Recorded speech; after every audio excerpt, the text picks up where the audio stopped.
Ozark, Arkansas, and he is over the Buffalo River Foundation. And basically, he'll tell you a little bit more about it, but we're trying to preserve and protect the watersheds and different natural habitats for environments, and trying to restore back the watershed, I guess, and protect it. So I'm going to turn it over to you, and glad to have you here with us.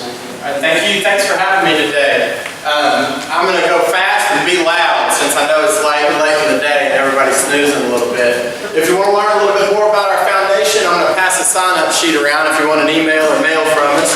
And then I've also got a little information here on some of our most recent projects, a brochure from last year, and also a recent trails project that we're doing in partnership with some of the groups that are here today. The Buffalo River Foundation is a nonprofit land trust. So I'm going to tell you a little bit about what a land trust is, give you a little information on some of our projects, and then propose a partnership with the Ozark Chinquapin Foundation at the very end. I'm going to see if I can do all that in about 10 minutes. So what is the Buffalo River Foundation? We're a nonprofit land trust, tax exempt. We're directors, donors, partners, and grantors. And we're unique in the fact that we're limited to the Buffalo River watershed. Most land trusts will have a region or a state or something like that. But our mission, our focus is the scenic, historic, and natural values found here in the Buffalo River watershed. So mainly what land trusts deal in is the purchase of property on occasion, but also what's called a conservation easement, where we take an interest in the property to say prohibit or limit subdivision and prohibit or limit how forestry is engaged in on that property. But the landowner keeps fee title. We just monitor and enforce the terms of the easement. So again, what's unique about us, the Buffalo National River, when it was formed, limited the size of the park to 10 to 11% of the watershed. And what's that come out to, Chuck? 90 to 100,000 acres?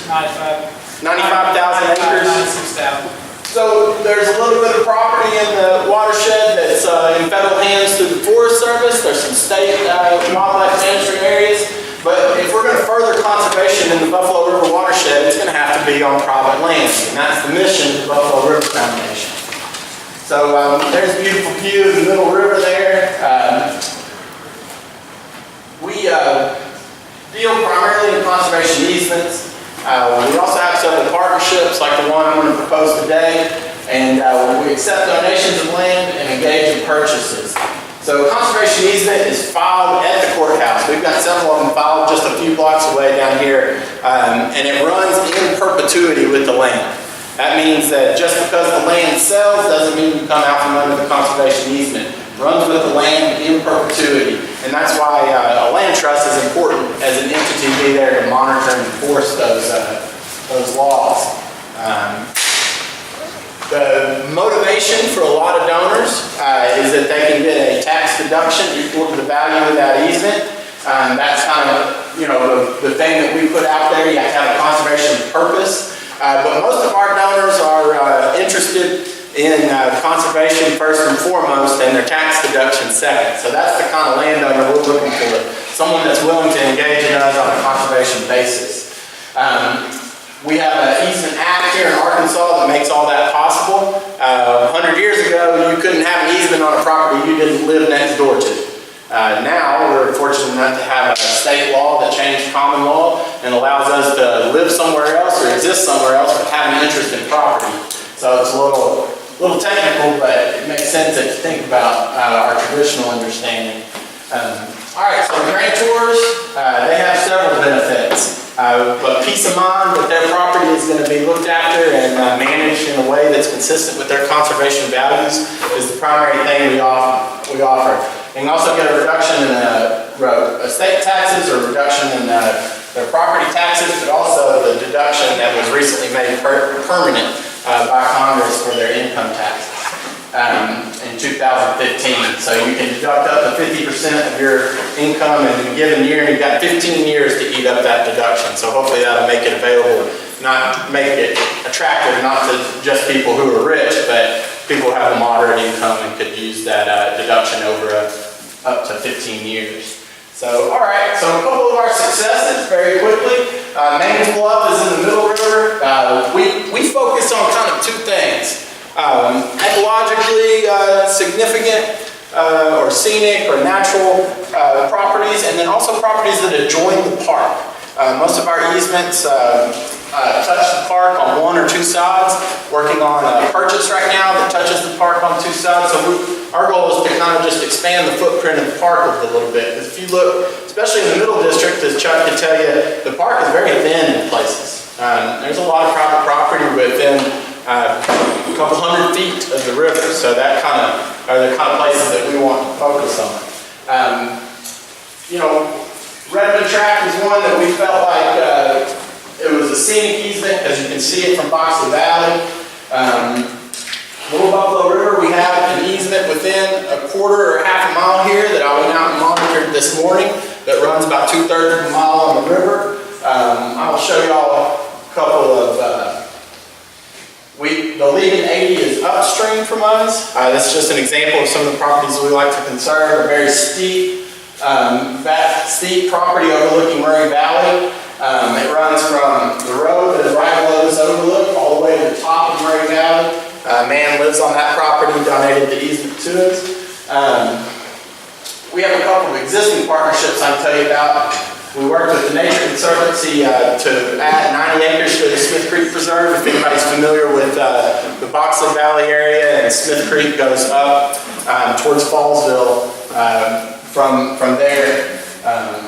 That's my daughter. She's a little older now. She'd be embarrassed at that, but she's throwing rocks into Smith Creek down there.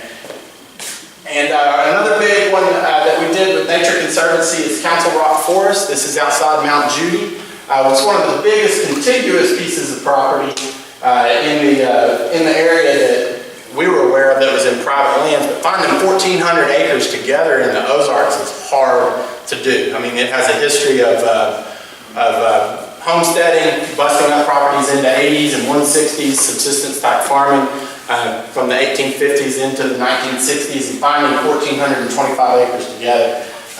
Very diverse landscape from high ridge lines all the way down to very steep areas, basal areas towards Big Creek.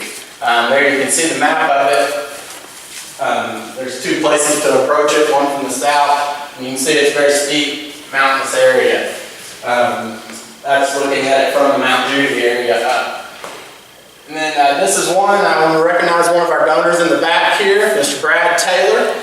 Recently donated his family's property on the Little Buffalo River upstream of us. This is 250 plus acres in Murray Valley. They've retained a life estate on it. And that's a view from, where is that picture taken, Brad? On the south or downstream side of your property? From the south, from the northeast corner of the property, looking at the river.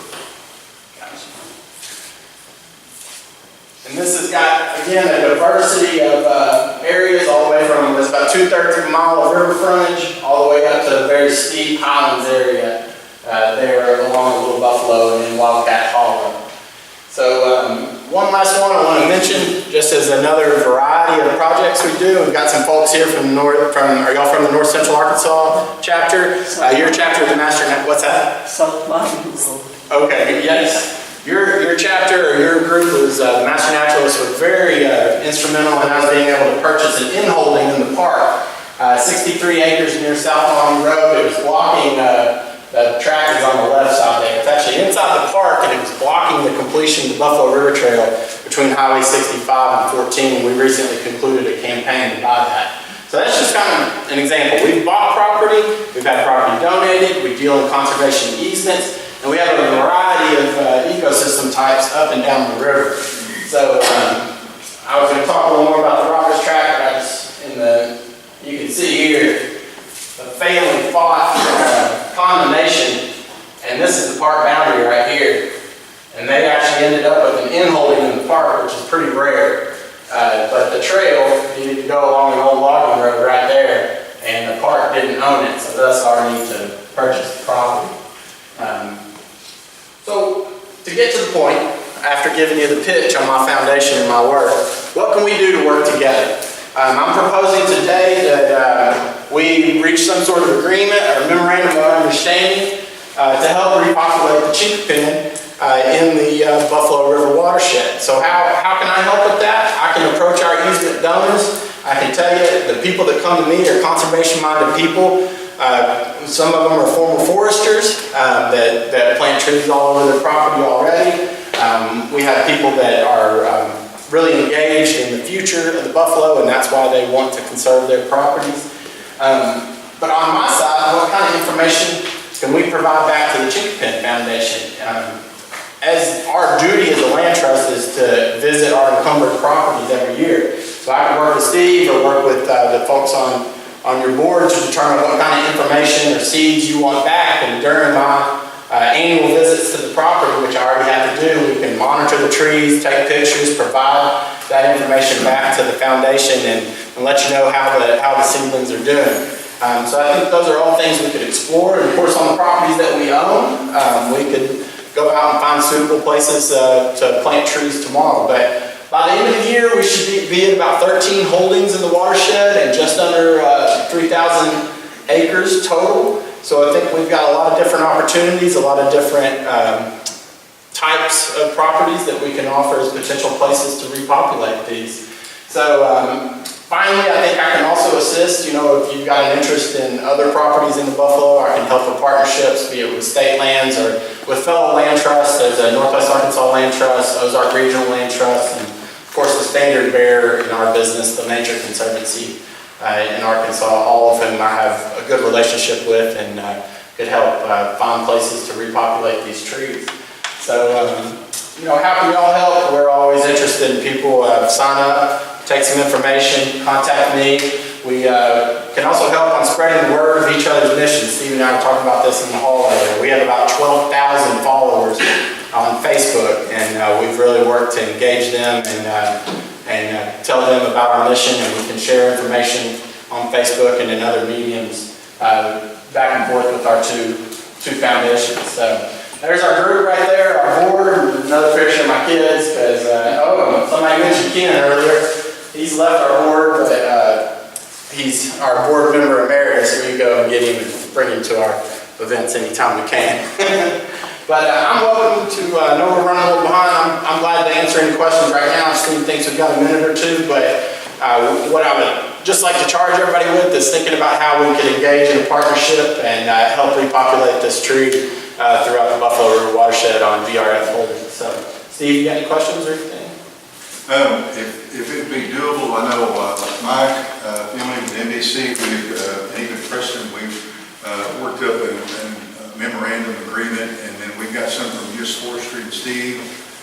Just got through working on the one that I've kind of put a little bit together with it too. And so we've got kind of like a template that's already been looked at by attorneys and everything. And so if you can give Steve Churchill your address, maybe we can send that one to you and you can kind of craft it. We'll see what the board can approve of, but I don't think it'd be a big deal though. Right. Our big thing is we just don't have, we're barely keeping everything covered we got to do. And but we could probably show you how to plant and that sort of thing. And by all means provide the seed. And then they can come from above the Arkansas River as opposed to south of it. So that way you would be putting something from another geographic area. It would be my recommendation for this though. And so, yeah, I think it's good. Everybody on the board too, that I've talked to informally before, everybody else is all on board with it. So we'd be glad to, like I said, provide that information back to you from our annual monitoring and let you know how they're doing and what's going on, create something of a record there to provide information. To reciprocate on our side, if you or anybody on the Park Service knows of any trees that are significant in their size and could possibly be something we need to add to our genetic work that we're doing already, that would be a good one too. So I'll put the feelers out. I'll tell you, I think I've only identified 2 of them, and they were both big around, and I crash around in the woods a lot. I think we've got some needs. I had a question just about the conservation easement. So if you were in one of these as a landowner, does that easement, it preserves the property the way, whatever it says in the language, but does it make it public property? No. Anybody can wander on that? No. You still, the landowner still has the basic right to exclude others. There's no public access right in the easements we do, except for the one that we'll do for Council Rock Forest with Nature Conservancy. Our deal there is they keep fee title, we take an easement on it, and there will be some public access there, but that's an exceptional situation. Turn So, the lights on so we can see a little better here. so if you conserve your land, that means that when it is sold, the buyers also are governed by that conservancy. Yes, Right. that's the idea of filing it at the courthouse, and it Right. runs in perpetuity with the property.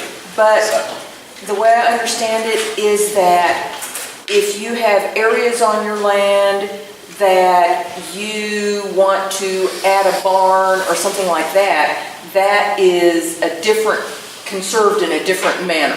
oh, what we usually do is just draw a box around the existing developed area Yeah. and just exclude it.